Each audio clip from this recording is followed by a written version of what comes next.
కారణం ఏంటండి? ఆగాలి కదండి. ఓట్లకు వచ్చేటప్పుడు ప్రతి గడప గడపకు వస్తారే. ఓట్లకు వచ్చేటప్పుడు అమ్మ నేను అలాగని చెప్తారే. ఈ రోజు మీరు అలాగ మాకు సేవలు చేయడానికి కదండి. ఓట్లు ఎందుకు అడుగుతున్నారు మీరు వచ్చి? ఇక్కడ ఎవరు ఓటు వేయలేదా?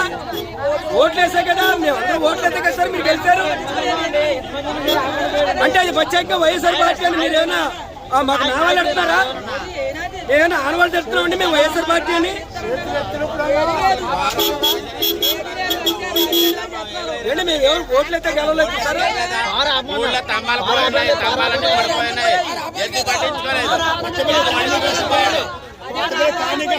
మీడియా తీసి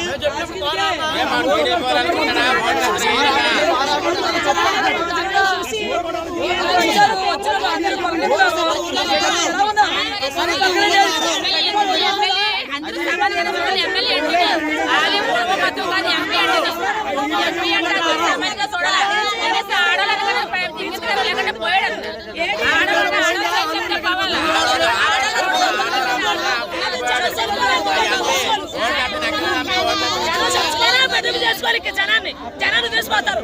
ఈ సవాల్ ఇక్కడ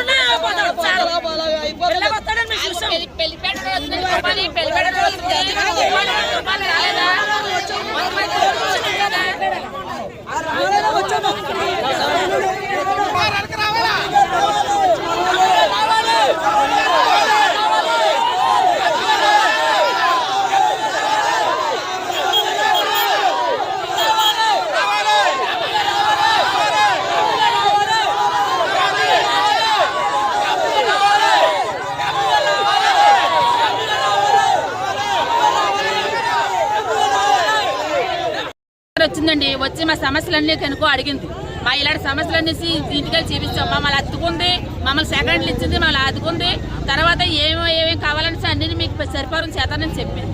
కానీ ఎంపీ గారు వచ్చారు కదండి, రోడ్డు మీద ఆడాలందరూ గెలుచుకొట్టుగా వచ్చి కూర్చున్నామండి.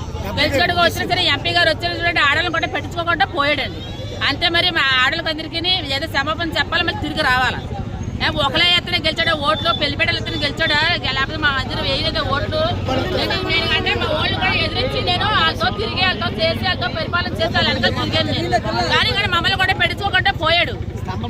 ఎంతగానో ఇది అలా స్తంభాలు పడిపోయి 10 ఇంటికాడ గోడలో అన్ని పడిపోయి ఇల్లు కూడా కూలిపోయి ఏది పెట్టించుకోకుండా పోయాడు. పెట్టించుకోవాలి ఎత్తే అందరికీ మొత్తం ఉప్పాడంతా ఇమ్మనండి, లేకపోతే ఎవరికి ఇవ్వద్దని చెప్పాలి. మొత్తం మా ఓళ్ళు కూడా మా ఓళ్ళు 8 నెలలు పెట్టి 8 నెలలు ఉండిపోయారు.